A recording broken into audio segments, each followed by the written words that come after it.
Today I'll be discussing if the New York Jets should go wide receiver in the first round or the second round. Let's hop into it.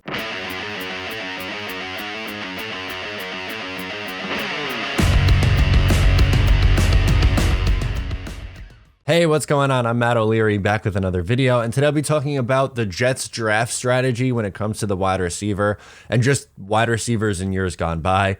Before we get started today, I just want to mention that you can follow me on social media at Matt O'Leary NY. If you haven't already, please make sure to check out the Just Jets podcast, new episodes every Monday, and of course the Patreon.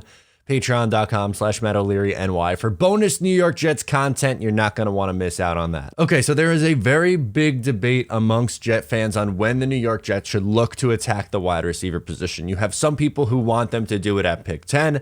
You have other people who would rather them wait to the second round like they did with Elijah Moore. And then you have people in between where it's like, okay, either trade back from 10 or trade up from the second round and get a wide receiver like somewhere in the 20s. But my stance is that I think the Jets should take a wide receiver at pick 10 and choose their favorite of the bunch.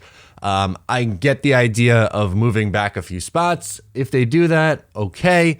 My preference is getting there, again, get your favorite one at 10 because more than likely you're going to have your pick of the litter unless Atlanta goes wide receiver, which there's an outside chance they do at pick 8, but it's not a lock. So the Jets, moral of the story, worst case scenario, you have your wide receiver 2 on the board if Atlanta does go wide receiver. But there's been this like debate about the value of a wide receiver in the first round versus the second round and how you could find talent in the second round. And while that's true, you can find talent and good players in the second round. There's also a lot of swings and misses. So essentially what I wanted to do was look at the last 5 draft classes. So 2021, 2020, 19, 18, and 17, and take a look at the wide receivers specifically that were taken in the first round versus the second round. How many guys are 1,000+ yards guys? How many I pretty much broke it into 5 categories.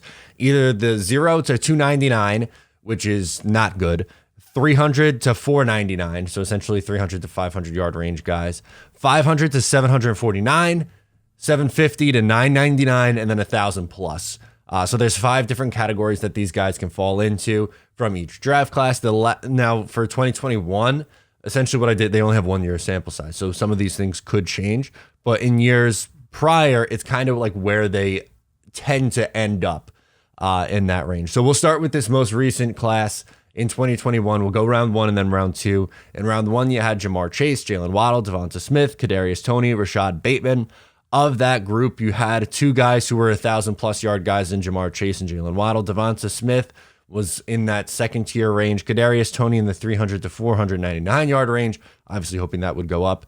And Rashad Bateman was in that yellow range in the 500 to 749. He could also go up. Now in round 2, you have Elijah Moore, for who the Jets were able to get at 34 last year. It finds himself in the yellow range, but obviously one would assume that can go up into the blue or maybe even the green.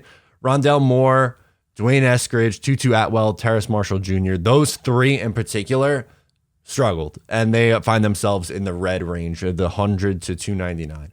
Obviously, that could change in year 2 and potentially beyond, but as of right now, that's what you're looking at for these guys after 1 year in the league.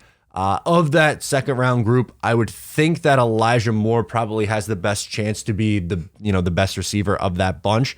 I don't have high expectations for Eskridge, Atwell, and Marshall. Rondale Moore could turn into a little bit something, but and then of that first round group, I think the only one who maybe has a chance of falling off is Kadarius Toney, but I don't think that's the case. I think he'll be okay. Now in 2020, this was a pretty good draft class for wide receiver. Henry Ruggs was taken first, and obviously he's not going to be in the league anymore, but he was in that 300 to 499 range. Jerry Jeudy in that 750 to 999 range. CeeDee Lamb over 1,000. Jalen Reagor, not very good, in the 300 to 499 range. Justin Jefferson, 1,000+. Brandon Ayuk in that 750 to 999 range. And as for round 2, at the top, pretty good. T. Higgins, Michael Pittman Jr., both 1,000+ guys. Laviska Shenault in the 500 to 749. KJ Hamler, woof, swing and a miss.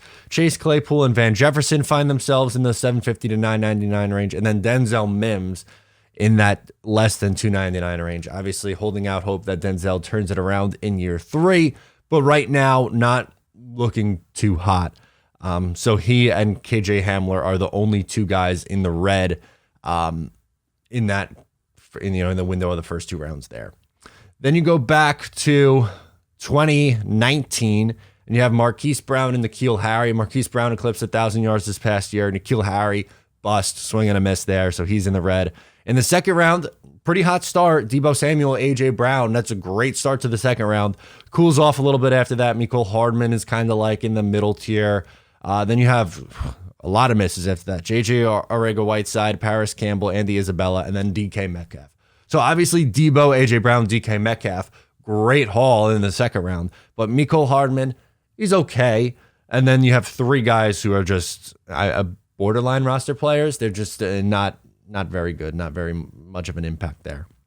And then you go 2018, DJ Moore, Calvin Ridley, both of those guys, 1,000+ guys.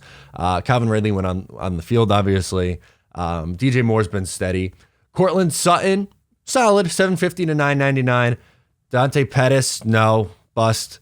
Christian Kirk, 750 to 999. Anthony Miller, gross. James Washington, I put in the orange category, 300 to 499. There was one year where he went a little bit over that, but kind of settled into that 300 to 499 range. And then DJ Shark, I put in the 750 to 999 range. It has the potential to be 1,000, but I think more likely than not in that 750 to 999 range. So you have obviously 2,000+ guys as the 2 guys who were taken in the first round. In the second round, you have some pretty good like wide receiver 2s in Christian Kirk and Cortland Sutton and DJ Shark, along with James Washington, who's just, he's all right, and Pettis and Miller. And then last one is the 2017 class, which is Corey Davis and Mike Williams in the first round. Corey Davis, now a member of the New York Jets, would definitely find himself in the 750 to 999 range. Mike Williams, 1,000+ yard receiver. He's done it twice in his career. Zay Jones bounced around the league a little bit now at this point, but I would put him in that 500 to 749 range, so in the yellow tier. Then you have Curtis Samuel in the blue tier, and Juju, he's eclipsed 1,000 yards, so I guess I'll put him in that 1,000-yard mark. So what is the breakdown like? Well, over the last 5 years, 17 receivers were taking in round 1 versus 28 in round 2. I have 8 in the 1,000+ range, which is 47.06%. 4 in the 750 to 999, which is 23.53%. I have 1 in the yellow, which is 5.88%. 3 in that 300 to 499 range, which is 17.65%. And then 1 in the 299 to 0 range, which is N'Keal Harry, which is the biggest swing and a miss of the bunch. I guess you could put Henry Ruggs in there too, at 5.88%.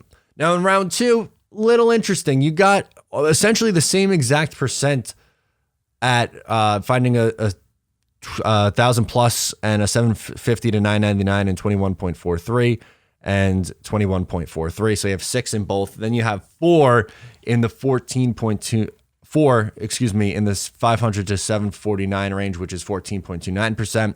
300 to 499 range, you have 2, so 7.14%. And then the less than 300 club, 10 for 35.71%. So if you combine the 750 to or over 1,000, you're looking at a little bit over 42%, or pretty close to 43%, with 35% under the 299 yard. So it really feels like round 2 is boom or bust. So I don't feel comfortable having my second-year quarterback with a boom or bust guy.